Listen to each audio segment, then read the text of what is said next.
नमस्कार व्यूअर्स। स्वागत है फिर से आप सबको मेरे चैनल में। व्यूअर्स, आज की वार्ता कर्मफल की सीरीज़ की चौथी वार्ता है।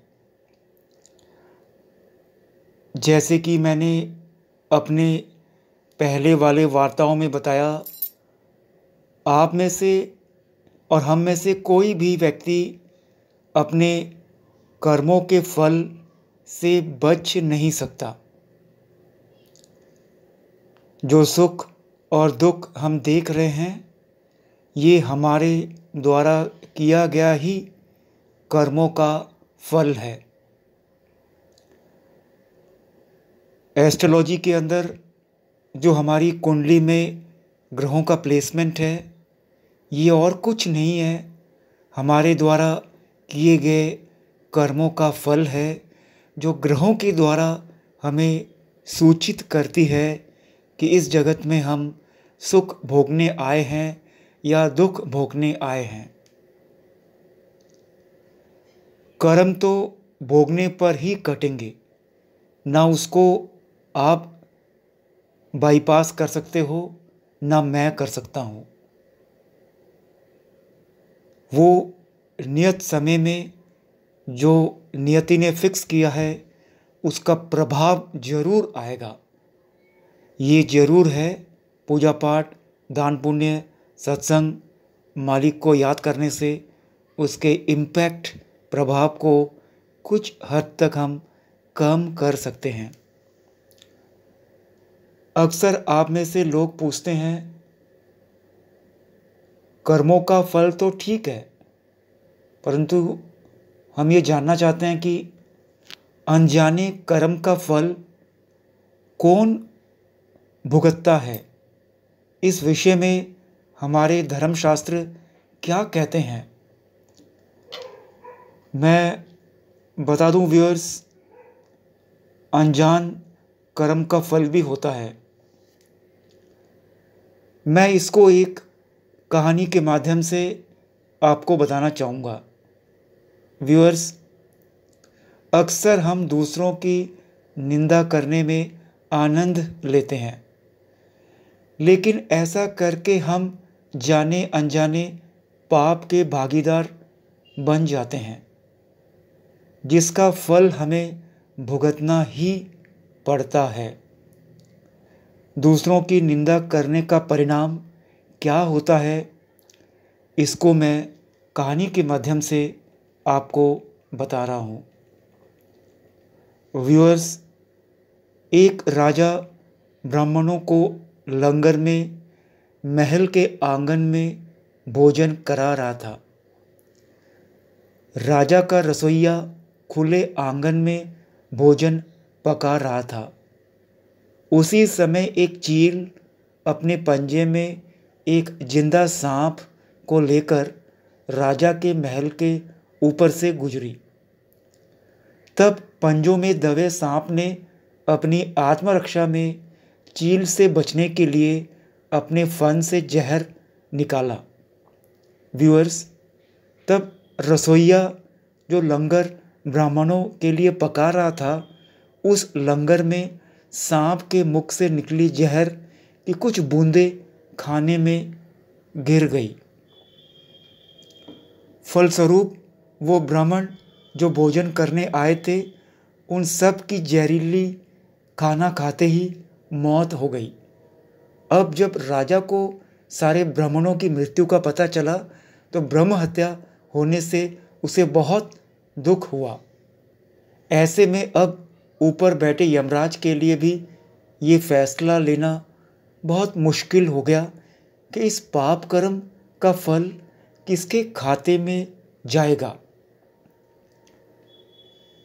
राजा, जिसको पता ही नहीं था कि खाना जहरीला हो गया है, रसोइया, जिसको पता ही नहीं था कि खाना बनाते समय वो जहरीला हो गया है, वह चील जो जहरीला सांप लिए राजा के ऊपर से गुजरी, या वो सांप जिसने अपनी आत्मरक्षा में जहर निकाला, व्यूअर्स, बहुत दिनों तक ये मामला यमराज की फाइल में अटका रहा।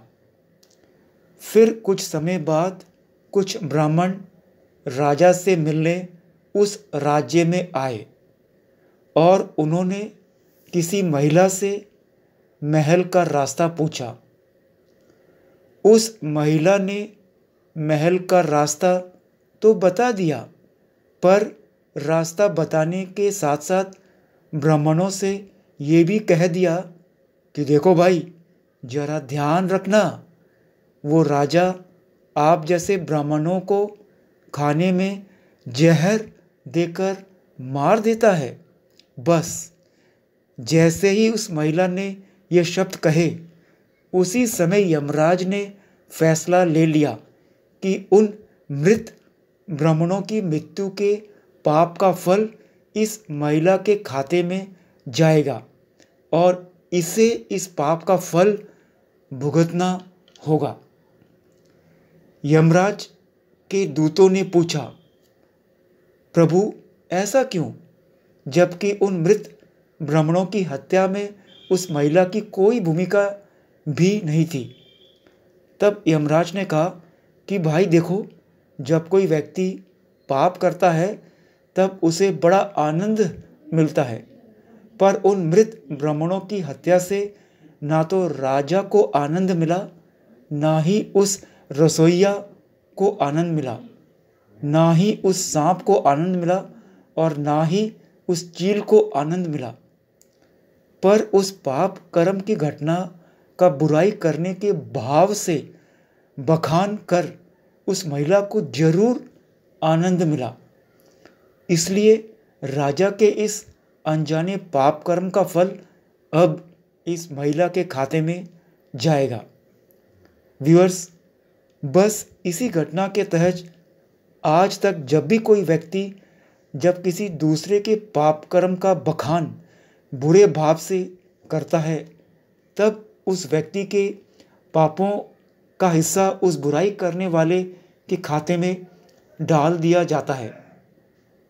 अक्सर हम जीवन में सोचते हैं कि हमने जीवन में ऐसा कोई पाप नहीं किया, फिर भी हमारे जीवन में इतना कष्ट क्यों आया।